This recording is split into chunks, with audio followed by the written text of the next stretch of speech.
Thank you guys so much for joining me for another episode of Keeping It Real with America's Supermom. I'm so excited about my next guest. I have Courtney here, and we met, yes, you guys, on Clubhouse. Yes. So I'm excited to have her here today. We get to see each other in person. None of that talking to that little circle on the phone. We get to see each other in person. So I'm excited. So before we get into some of the things, because this girl knows everything about media, so you want to I know try. how to get some things done. We're going to get some good, juicy details from her. But before we get into that, we want to give Courtney the floor to introduce herself and tell us a little bit about herself. Thank you so much. I'm so excited to be here. I actually just met somebody in person here in Las Vegas before this interview that I met on Yeah. Clubhouse. So I just saw her. I'm like, you're a real person, Brooke Lacey. So she said she knows you too. That you and I Awesome. and her and LGO have been in a bunch of rooms together. So she's here in Vegas today. So I just met her. So yes, Clubhouse has been an amazing, I guess, reference, a refuge, I would even say, and a reminder that there are a lot of female allies out there. So I will introduce myself. My name is Courtney Perna. I always tell people that on paper and in front of the camera, I'm an Emmy Award winning lifestyle television host and producer. I also help companies with content creation on social media.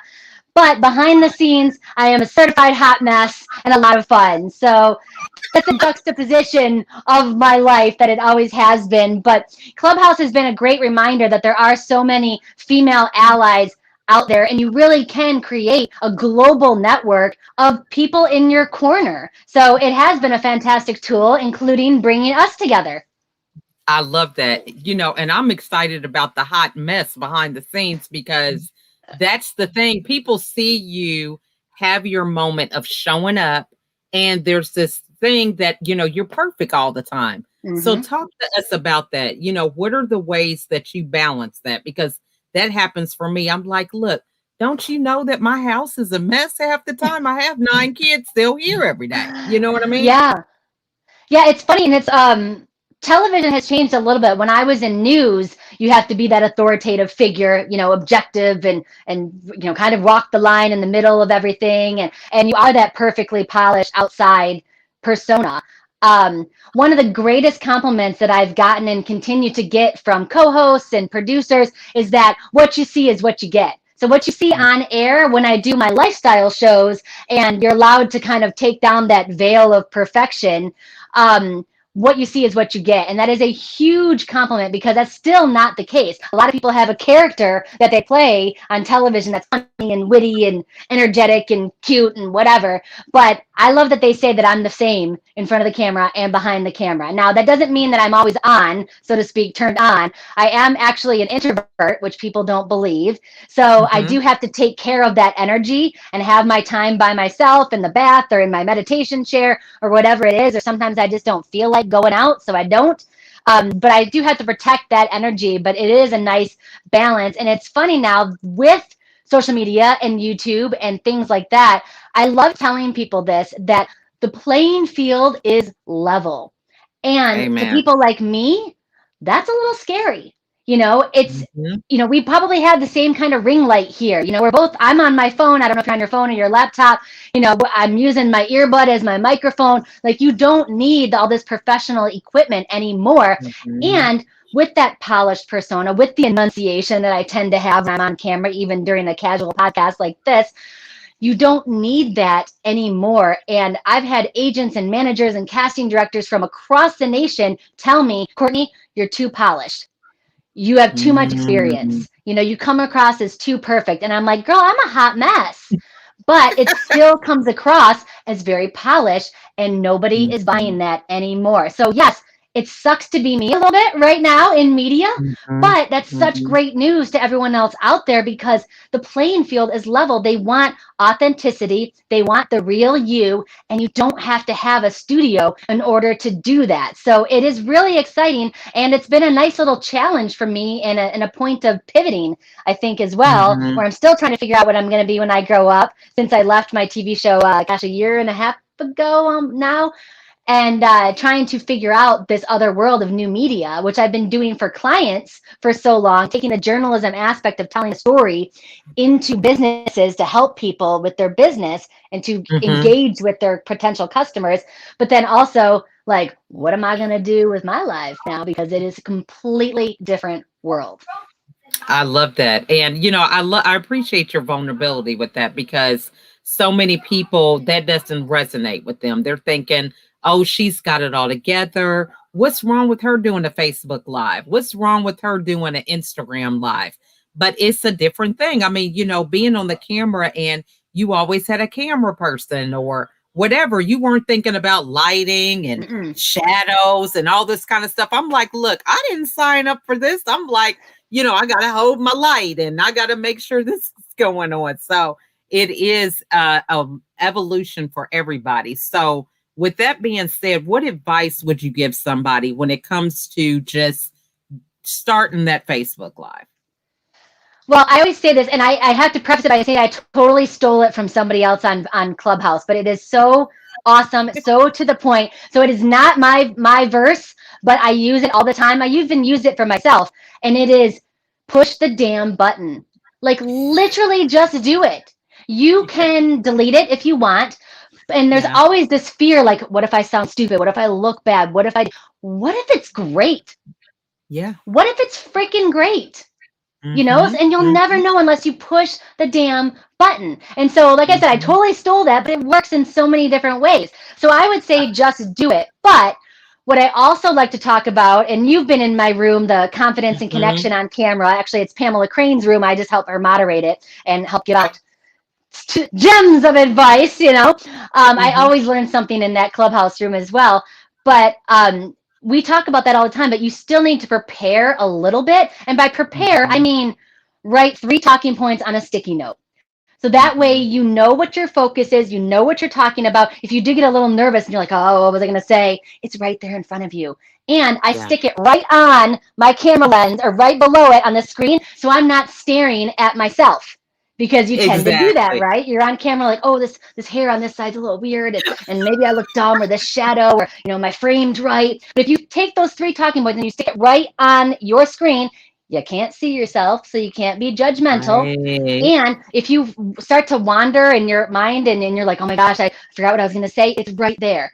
Pull yourself Yeah. back to your talking points. Okay, what else I was going to talk about is this. And it's right there. No one knows you have a sticky. No one knows that I have a sticky Mm-hmm. right here that reminds me to look at the camera lens. I don't know if you can see that because of the lighting and Amen. stuff, but Amen. it says, so it reminds me that the lens is not here, which is where I'm looking right now. You can see Right. that difference. And this is where on the screen where most people would be looking at themselves. Right. The lens is here. Hello. I love Now we're that. making eye contact. Now I'm engaging with you. Now on the other side of the camera, you feel connected. Is it weird for me to sit here Mhm. and stare at this little sticky note that says look with an arrow pointing to remind me where the lens is? Because especially with the light, I can't see it. But that little sticky note Yes, reminds me, even when you're talking to me, I want to look at you. But now look at you right. looking at me. I'm not looking at you because I'm looking at the screen. And So even when you're true. talking, it's very strange for me to be sitting here looking at you. But if I'm looking up here, now we're engaged. Now you're connecting with me. Now you can see me and you're looking in my eyes. It's strange for Mhm. me, better for you, the viewer. I love that. And so, that is a golden nugget right there Mm-hmm. because I've seen so many people, they look down, they're looking to the side, depending on where their monitor is, like for Mm-hmm. Zoom calls, for lives, whatever, because if they're doing third party streaming, you name it. So that is definitely a good point. And Yep. another thing, it's like, you are well versed in this industry, but you still have sticky notes. Oh, I yeah. think that's something for people to think about? Absolutely. And I still have talking points. I don't do a Mhm. lot of videos. Like right now, I'm still trying to figure out what I want to be when I grow up in this new world because I used to do local television or national television, doing these shows that kind of are on the way out because there's new Mhm. platforms. There's something new, and there hasn't been anything new since TV became colorized in whatever 1950 something. So now it's all new. So people like me have been doing this for 25 years. I'm like, okay, I got to figure it out. But when I do videos, I know exactly what I want to say. I have my 3 talking points. Nothing else is scripted. because I think it starts to sound robotic. But if I know the Mm-hmm. talking points that I have to hit, and this is a tip I use on television all the time. You know, it doesn't matter who I'm interviewing. I never write down the exact question. I never memorize anything that I'm going to say. I look down, it's like maybe 2 or 3 words as like, oh yeah, I'm supposed to talk about this. Then my job as the host is to guide the conversation to hit that talking point and to get Mm-hmm. us on this track. You know, but I know what Mm-hmm. I'm going to be talking about, and it's just there in bullet points. And the way I get to it, that is what is organic, and that is why it feels conversational, and that's why it doesn't feel forced. Mm-hmm. So that does take some practice. You know, you're not just Mm-hmm. going to jump on and automatically be Oprah, but I'm saying you can, because you Yeah. don't need my degree, you don't need my Emmys, you don't need my backdrop, you don't need my producers, you don't need my light, you don't need my teleprompter Mm-hmm. reading skills, because none of that matters anymore. It's Mm-hmm. awesome. I love that. And, so you bring up a good point about, pivoting, moving into something different, really transitioning to different industry or wherever lies ahead for you, because, you can kind of see the handwriting on the wall related Mm-hmm. to how television is moving and transforming. So for somebody who is at that space, it may not be TV that they're in, but some other industry that looks like it's on its way out, what Mm-hmm. advice would you give them about moving forward and trying to figure out what's next? Stop fighting it. Like, stop Mhm. fighting it. And I've seen that across the nation with television stations, and I keep doing with my hair. That's another tip. Don't play with your hair when you're on camera. Stop Look, doing that. we're Stop just two doing that. we're two girlfriends hanging out. It's like when you're hanging out with your girlfriend, you're doing all kind of stuff, playing with I your know. hair. Well, I got my hair You know. blown out today, and it's usually not this straight. Normally, I push it back because I'm like, I want to be like a Texas girl, like the higher the hair, the closer to God. And so it's a little bit different for me right now. You know, so I'm like, oh wow, I'm very mysterious right now. I'm like an emo teenager with my hair like that. So it's very strange for me, and that's why I don't wear it like that on TV, because it drives me nuts, and I keep messing with it when I'm on camera. I But love anyway, it. I love it. what I was saying is don't fight it. Like, every TV station that I've worked at in the past decade has always preached digital first, digital first, digital first. Like, we're going to Mhm. do so much digitally, and then they never do. They're still hanging on Mhm. to the ratings at 10 p.m. And I'm like, is anyone watching? Like, you might have it on in the background. Yes, I mean, I still watch. Like, I only watch because my fiance watches, but the news is on Mhm. sometimes at night. But he's kind of half paying attention to it. But where do you get your news? It's not breaking news anymore. It's on your phone. It's on your Right. social media. It's on digital. And TV stations recognize this and they preach it. But literally, just in the last 6 months, and I'm talking, they've been talking for 10, 15 years, Mhm. in the last 6 months is the first time I've actually seen a shift starting to happen, and actually seen TV stations go, you know what? Maybe we should do some online stuff. You know, my old TV station, KHOU in Houston, they actually do almost a full newscast of the top stories on their Instagram stories. So it's 15-second little things, Ah, and they add to it throughout the day. And so it's different, you know, whoever is in on that shift. And I'm like, this is the stuff, you know. And that's if good. something changes significantly, you can always take it down and do an update, you know, because it Mhm. lives for 24 hours. But I'm Mhm. like, that was the first time I actually saw a TV station do something about it and use this instead of just tweeting out like, hey, cops have arrived on the scene. That was the, you know, thing about 5 or 6 years ago. You got a live tweet. You know, I was always told in the courtroom, live tweet the courtroom. I'm like, okay, whatever. But, you know, they're actually doing newscasts that are just 15-second little chunks on Yeah. their Instagram story. And there's other TV stations that are doing all digital. And the newspapers, by the way, are kicking our butts, because the Mhm. newspapers jumped on this before the TV shows. When I went to the Emmys, So the true. last 3 or 4 Emmys, newspapers are winning Emmys because they're doing digital Mm. video. They're out there, what used to be just print, they're using their cell phones and they're cutting together really emotional, evoking stories, and they're winning our Emmys and their newspapers. And they Wow. have been for years. So they're Mhm. doing their own newscasts on digital. And so I would just say my advice is don't fight it, because I was so disappointed in so many local TV stations where I was like, okay, let's do it, let's go. And then nothing ever happens. There's like one web person or maybe two that overlap in the afternoon. And that's it. I'm like, where's the team? Yeah. What's the team? But Mm-hmm. so don't fight it. Just like go with it and put your eggs in that basket for right now because that's where it's going instead of trying to hang on to the old school. A little meta.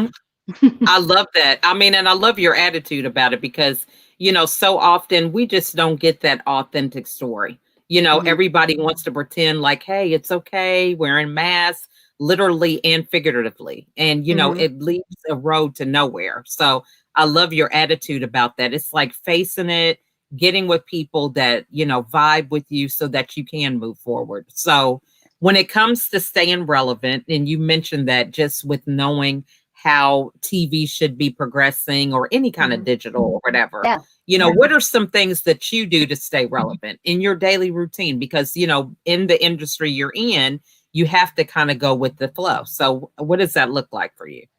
Girl, I'm still trying to figure it out. Let me tell you that. I'm still trying to figure it out because I am most comfortable in a newsroom or in a studio doing a lifestyle show, like with rundown, having a producer.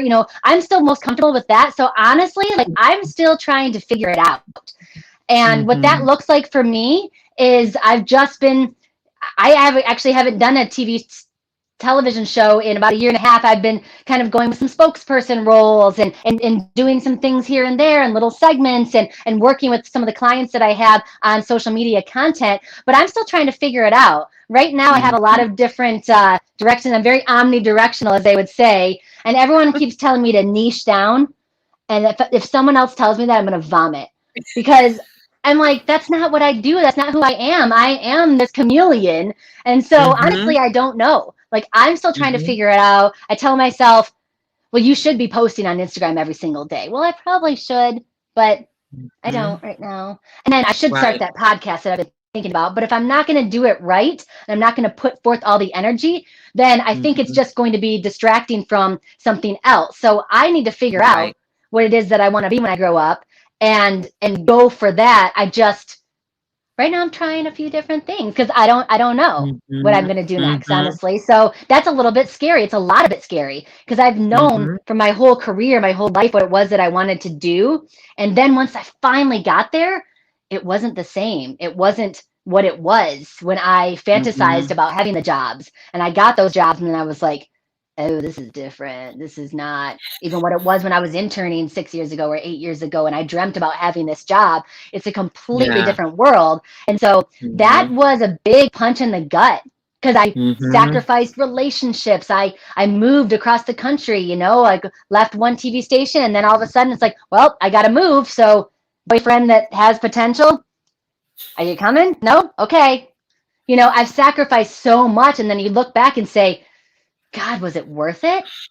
And that Right. is really tough. And I had to sit with that. And I still sit with that. And sometimes it makes me upset. Sometimes I have the attitude of, you wouldn't be where you are. You're exactly where you're supposed to be. Like I try Mm-hmm. to have that positivity. But sometimes you just sit back and you're like, man, I'm still chasing something and I don't know what it is. And this is Mm-hmm. me being vulnerable with you right now, but I don't know Mm-hmm. what that is because it doesn't exist anymore. And so now I have to Right. create my own new world of what is possible and decide what it is that I want to go for. Know So, exactly what you're talking about. Yeah. okay, good, good. And I'm it not is alone then. I'm not alone. know So exactly what what what are you doing? Like why do you know what that means or what that well, feels like? for me, it was that story of, you go to college, you get a degree, you get a nice job, have your career, retire. And that never happened for me. I got the degree, but I was a stay home mom with Hmm. a family that just kept growing. And so I grew up where I was raised with getting the accolades for all the work that I was doing and having it all together and having a plan, the plan working out. And then it's like, boom, I have all these kids and I got to do all this stuff and, just seeking validation outside of myself. And Yeah. once I really said, you know what, this fairy tale that I had dreamed or whatever is really not real. It's an illusion. And so I Yes. had to create my own story. That's And how it's I your own got my brand. expectations. Yeah. And I think that like we grow up thinking all this hard work's going to pay off. And then Mhm. when I got here, I finally reached the goal thinking it was the end game. And then it's like, it's not the same. And you realize that it doesn't always pay off. Like it doesn't work out. And I've heard someone say, this is an exact quote. It's not an exact quote. Is like, the expectations are the biggest killers of like your dreams, or like the expectations are the worst, because it never really is what it seems like it should be, or what you had in your mind. Doesn't mean it's not great. Do you know what I mean? Like, doesn't Mhm, mean your life is mhm. not great because you had this different fairy tale, figuring out what your Right. life purpose is. You can do that in an office, you can do that in a home, or you can do that in a van down by the river if that's your thing. So Mhm. having that change in my head, and I'm still working on that, trust me, because It a is. lot of my self-worth was wrapped up in my work. And I was good at what I So do, and I true. am good at what I do. And so when I left that station and kind of walked away from that dream going, this is not what I dreamed about, I was like, oh my God, who am I without this? Who am I without Exactly. any of this? And I still work on that. I go to therapy for that, Yeah, but like a lot of my self-worth was in my work. And that is a huge punch to the gut. And so trying true. to overcome that mentally is something that is ongoing, I think. God, I'm So just true. spilling all the tea for you. Hey, that was exactly my story. That's why I'm so I want to empower women because, Hmm. I thought, well, I couldn't have a career and be a mom at the same time. That's how Hmm. I came up with America's Supermom because it's like, look, I'm bringing my kids with me to whatever I'm doing and I don't have Hmm. to choose between the two. And, Right. you're empowered because you get to define what it looks like for you. See, I was always like, well, does society think I should do this? My husband, my kids. Now it's like, you know what? I'm doing what I want to do. And Yeah. hey, this is just how it is. So, but it takes a journey to get there because, you do have to let go of that ego or the story that served you, that Yep. helped you. I mean, when you're working and you're like, okay, I'm a high achiever, I'm Yeah. sacrificing, just like you said, I wasn't going to every party. I wasn't attending everything that everybody else was doing Oh, I did to go to a lot of parties. I'm in Vegas. So I'm just saying. Don't get it twisted. I went to a lot of parties. But sometimes as an introvert, I need my time to myself. I Don't love get it it. twisted. But we do make those sacrifices, and it's like, Hmm. okay, well, I'm gonna sacrifice for this goal. You get there, and it's like, wait a minute, I thought I Hmm. was working for X, and this is cute, okay? Yeah. And so you don't find that out till later. So Yeah. let me ask you this. I'm going to turn into the interviewer real quick. I can't help it. It's what I do. Do you tell your kids that? Do you let them create the Oh, fantasy, or do you crush it right away and be like, girl, it's not always like that? What, like, where's the balance where you tell your kids and that, dream big, you can achieve anything and all this stuff. And then the reality of like, it don't always work out. So being the super mom and doing this just yeah. a few times, like where do you fall on that, where you teach your kid reality, but also let them dream? Living life with them. And, the biggest example has been this pandemic. My kids, we have mental health days. Message their teachers and say, look, they're going to be late today because I'm Hmm. not having it today. They're not. And, talking openly about some of the things that I used to cover up for them. Hmm. I think Yeah. this whole thing with my hospitalizations, it was hard for them because I had created this perfect world. Mommy doesn't have any problems. Her and daddy get along perfectly. They never really have an issue. He was always working. So I created this whole fairy tale myself. And so Hmm. now that I am not that person anymore, I am more open about, you can't control other people or whatever the case is. They're like, wow, it's an adjustment for them because they're Yeah. like, it's such a contrast because Right. it's like going from perfection to reality, and they just had no seatbelt or nothing for that shock. You know what I mean? Yeah. Yeah, exactly. Mhm. And I don't know if I did that to myself or what, but then, you just have to deal with it. But I did hear, like, Hey. I've heard, some motivational speakers and some spiritual teachers and that kind of stuff say similar things. And then I recently heard Monica Dubé on Mhm. Instagram say this, but it's from her book. And it was just like, the purpose of your life is what you define it as, which Yes. is very exciting, but it can also be overwhelming because you're like, oh gosh, like Mhm. it'd be so much easier if you just told me what to do. And I It's don't think so you true. realize that till you grow up, or I'm realizing it now. Like, okay, well then what is my purpose? I've got all this power, and now I'm still like, I don't know. Like, what am I going to do Yeah. now? And all you have to do is define your purpose. And that seems so easy. And I'm like chilling Well, for months going, I'll do this, well, figure it out. the whole thing is though, we're not conditioned to believe that. We're taught from a young age, you don't do that. This Mm-mm. is how you go to school. This is how you dress for school. This is how you get an A. This is how you do this. We are told we have to follow the rules from a Right. young age. We Yep. don't think for ourselves. We just follow the program. And so when you get to the space, it's like, I mean, I had to question my own belief system because it's like, am I doing this because society's telling me this? My husband, I went through that because I Yeah. was on autopilot. I was Mm-hmm. so busy just checking off the boxes. It was like I was just existing with no real, it was just crossing things off my list. Okay, I did that. I did that. And I totally looked in the mirror and didn't know who I was. So Yeah. I think it's important to give yourself that time. And meditation is great because you get quiet so that you can hear your own thoughts. We drown them out with the news, social media. Some people drink, some people do whatever, and Mm-hmm. we don't even recognize our own voice. Yeah. And it's so hard sometimes to sit there in that silence. And I learned transcendental meditation about a year ago, and the guru, she said, you're not going to feel like it some days. And the more you feel like you don't want to do it, that's when you need it. You're like, I don't want to sit down. I don't feel like meditating today. And that's when you really actually need it the most. And so I try to Mhm. force myself to do it some days, even if I don't want to. And Right. it definitely helps, and I need to do it a little bit more. I go into it for like really into it for months and months, and then it starts to get better, and then I forget. It's like you forget where you come from. You got to this part, you broke through because you were meditating and doing that. I'm like, I'm good now, but I'm good Timer. now. Girl, Yes, set it on your phone, okay? yes, Just I put should. it on there.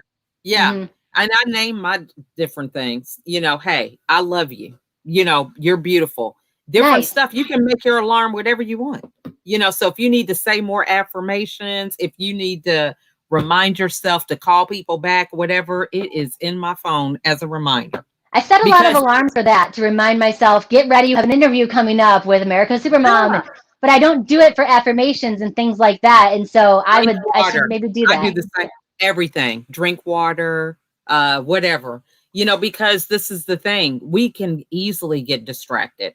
Yeah. And one of the things somebody told me, I interviewed them before, they said, it is not hard to be average. It is hard to be great Hmm. because it takes work. People look at what you're doing and they think, oh, this is easy for her. But Yeah. it takes work. You have to remind yourself, and your your brain can only remember so much. And there's a pattern of what has been going on subconsciously, and you're breaking that pattern. So you have to have reminders. Yeah, exactly. And I that's why I don't mind being vulnerable with like interviews like this and things like that, because I want people to realize that, it is not perfect. Like some days I'm really sad, and the whole thing with the self-worth and the work, like that has been really difficult to get through, and I Yeah. still struggle with it, and it's been a year and a half or so. But so I just want people to know that you're not alone. And I think that is one good thing with social media and all that stuff, is that you're not alone. Like people might look at me and like this perfect picture that I have on Instagram, or whatever it is, and just realize it's, oh my gosh, my life is not that, or it's not this, or I didn't win that award like she does. And Hmm. it's not perfection. And so I don't mind being vulnerable like this, because I want people to know that like it is tough. And if you're Yeah. struggling, that's cool too, because I'm struggling. And whatever you might think you see, you forget that like I am a person too, and I might be struggling with depression or being sad or anxious or Hmm. whatever it is. And I actually enjoy being vulnerable like this because I want people to feel like they're not by themselves. And so, Yes. yeah, I don't know exactly what I'm trying to say here, but You're I think doing you good. understand. Right. I And don't. Everyone's yeah. like, why don't you just like, why do you share that stuff with people? I'm like, because I know there's someone watching, even if it's just one person. I know there's So someone watching who's like, yes, that's my girl. And we hey. talk about that with imposter syndrome. The example that I always give is, when I was a keynote speaker one time, I was like 22. I had to fill in with someone who just dropped out, and it Hmm. was a dance convention. And yes, I was a head instructor for the company, but I wasn't like a studio owner. I wasn't a 30-year choreographer. I wasn't like all these people that were the other speakers. And Mm-hmm. yes, I know what I'm talking about. I did a really good job, but I thought like, wow, I don't belong up here. But then I thought, you know what? Someone might see me and say, hey, she's like me, and even if Mm-hmm. it's that one person in the back of the room going, I feel like I don't belong here because I don't have a 30-year career in choreography. I don't have a studio. I don't have all this stuff. And they might see me and say like, yes, that's the one I can relate to. That's the girl I know because I am just like her, or I'm similar to her in a certain way. So I started using that as motivation when I did feel like I don't really belong here, or maybe I shouldn't talk about the fact that, walking away from my job was awful and a punch in the gut, even though I needed it mentally. Like it was much better Mm-hmm. mentally than going to like, a place that I wasn't happy at. But, if I share that, someone else is going to take that story and hopefully it will make them feel better in some way or realize they're not alone. So I don't mind kind of sharing that side of me, even though people try to tell me that I probably shouldn't like share things like that. I'm like, girl, it is not, there's no veil here. Someone just commented So on a true. video I did on Instagram and they're like, wow, your skin is perfect. And the first thing I was like, girl, it is a beauty filter. It was the first time I ever used one. I had to Google how to use it and I was just curious. And I'm like, oh my gosh, my skin does look amazing. But if someone asks me, or oftentimes I'll call it out and be like, hey, by the way, if you think my skin looks perfect, it's a beauty filter. I'll literally sometimes put that in the post. So just so people know, Yes. it's smoke and mirrors, baby. So It's true. all kind of, so I don't mind sharing that stuff, even though people tell me people in the industry or like image consultants and stuff Yes. tell me not to do that. I'm like, yeah, I'm going Follow to your because it follow might your help own voice. somebody. Yep. Yeah. I love that. I love And if that. someone So doesn't like me because of it, or if they think like, oh wow, she's not as perfect as we thought she was, we shouldn't hire her, then I don't want your job. exactly. Because it's exhausting to try to be perfect all the time. Okay. Been there, done Hmm. that. And it I've just did for doesn't work 20 out. years. Yes.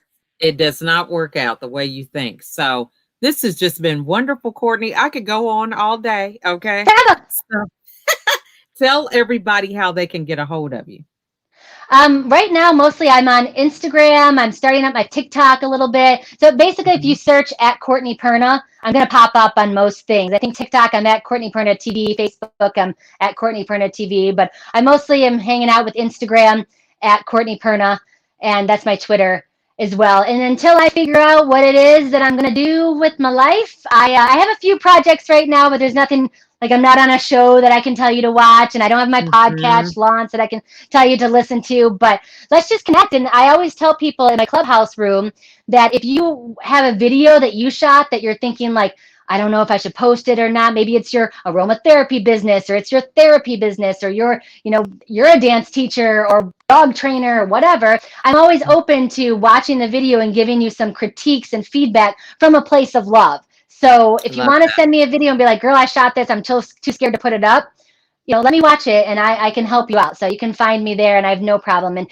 you can join the clubhouse room. It's 10 a.m. on Tuesdays. That's 10 a.m. Pacific time. And it's usually in the Hey Girl You Can Club called Mhm. Confidence and Connection on Camera. And it's a safe place. Even if you don't have a question and you just want to talk and practice speaking, because even I'm Mhm. terrified when I get called on stage and ask a question on Clubhouse. It's hilarious. Even if you want to just practice speaking, come into our room. It Yeah. is a very safe and loving place. Love it. Well, this has just been so much fun, Courtney. I'm looking forward to us having a sleepover. I was gonna say Okay. I definitely spilled the tea for you, so I probably exposed a little bit about myself that I probably didn't, I, maybe shouldn't have, but whatever. That's just who I am. hey, Again, only thing hot we mess need is behind the pop. scenes. Hey, we just need popcorn in the movie, okay? And we're all set. We're sipping it over here, going, all right, Courtney, just keep her talking. We're sipping the tea over Right. here, girl. Love it, love it. Well, this has been so much fun. So I want to thank everybody for watching. If something Courtney said resonated with you, reach out to her. If you have any questions, put them in the comments, and we'll be sure to get her and get the questions to her so she can answer them for you. So thank you so much again, Courtney. And it's just been so much fun hanging out with you. And if you need a corporate spokesperson, or if you have a lifestyle television show where you need a host, call me. Awesome. Girl, you might be look, you're creating your own story, okay? I So think I I'm am. I think definitely that's kind of the path yeah. I'm going on, but I love that. Yeah. So thank you so much again. And We want to thank you guys for joining us for this episode. Have a wonderful night and remember to go and be brilliant just like you already are. So thanks for watching. See you next time. Bye.